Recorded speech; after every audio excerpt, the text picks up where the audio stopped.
Welcome all of you. Now let's see the basic concept of fraction, ratio, proportion and variation. Fractions. Fractions are the ratio of two natural numbers which cannot be reduced to third natural number is called as a fraction. Now, example 2 by 3 cannot be further reduced. 34 by 19 cannot be further reduced.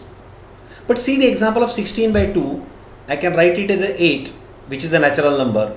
So we say 16 by 2 is not a fraction because it is reducible to a natural number. How we do the addition and subtraction of the fraction? 1 by 3 plus 5 by 7 minus 19 by 21. Suppose we want to do it. We first of all make the LCM of the denominators. LCM of 3, 7 and 21 is 21. So we say 1 by 3 we express as 7 by 21, which is equivalent. 5 by 7 we express as 15 by 21, that is equivalent, and 19 by 21 is already having denominator 21.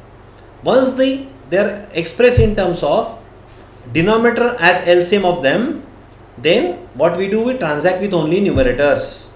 Denominator is 21. So 7 plus 15 minus 19 is equal to 3 and denominator is 21. 3 by 21 again reduced to 1 by 7. Thus we handle the addition and subtraction of fraction.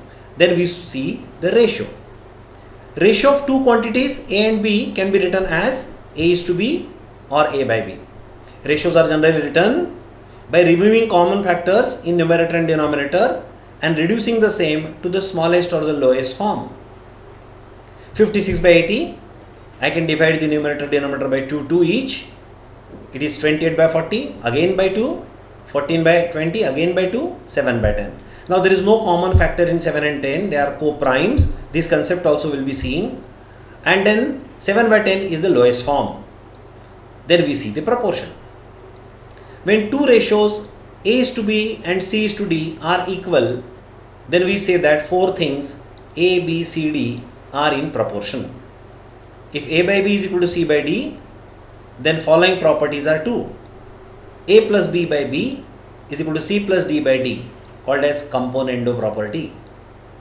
A minus B by B is equal to C minus D by D, dividendo property. Componendo and dividendo together, A plus B upon A minus B is equal to C plus D upon C minus D.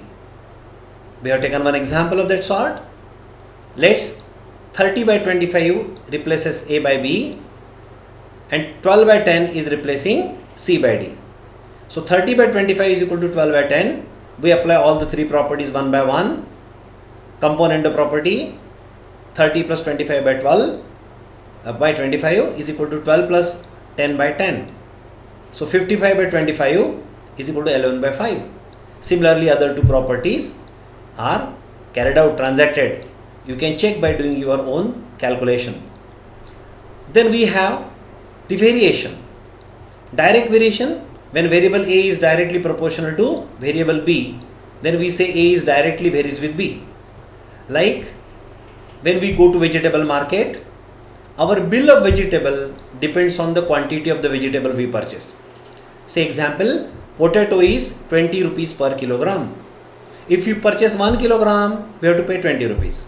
If you purchase 2 kilograms, we have to pay 40 rupees. If you purchase 3 kilograms, we have to pay 60 rupees. That means the quantity of potato and my bill are varying directly with each other with a constant of proportionality as the rate of potato, that is rupees 20 per kg.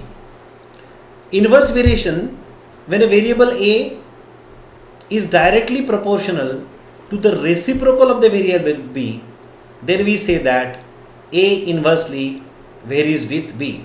That means when A increases, B decreases, and when A decreases, B increases, but the product of A and B is constant. A into B is constant. Typically in the science, we have already learned if all conditions remaining same, pressure and volume, they are varying inversely. They are inversely proportional to each other. So PV is equal to constant. If pressure increases, volume decreases. If pressure decreases, volume increases. So these concepts we are going to use in our subsequent solving the quantitative aptitude problem. Friends, the fractions, ratio, proportion, variation, they are so frequently required in handling the quantitative aptitude problem that you will not even reveal that you are required to use them, to the extent that if you are very much competent, confident and very smart in calculating the things speedily, you can get edge over the others. Thank you.